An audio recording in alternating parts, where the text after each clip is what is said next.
Very office-friendly, user-friendly machine. It's really simple. We've just wheeled it in through an office door to do this video today. You can plug it into a 3-pin output, 13 amp, not a problem at all. The door opens up like so.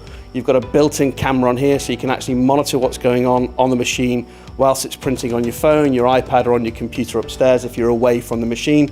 To change the build tray, it's in here. You've got a simple latch handle at the front. You push that down, the tray comes out. The parts are built on this tray. It's reusable and flexible. The parts simply pop off.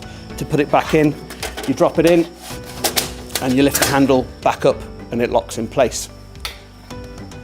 We have a material bay down the bottom here. So this one slides open very easily. And then we've got 2 model bays here and 2 support bays here. Model 1 and Model 2 for your materials, and the same for support 1 and support 2 as well as.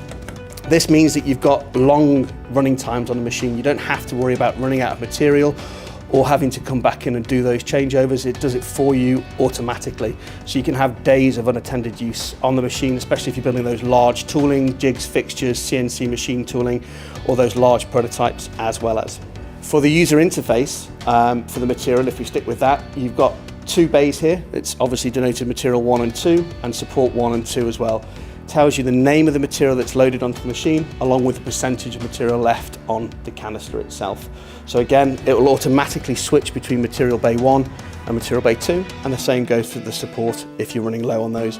Also, ease of use wise, if there's not enough material on the spool, it will tell you that it's not enough material and it'll allow you to do the automatic changeover, or you can change the material spool yourself before you start the build.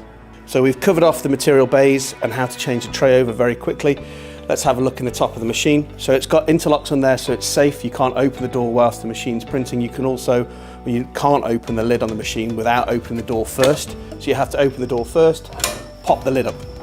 Inside the top of the machine, we have the 2 heads, 1 model and also 1 support. Very easy to switch out.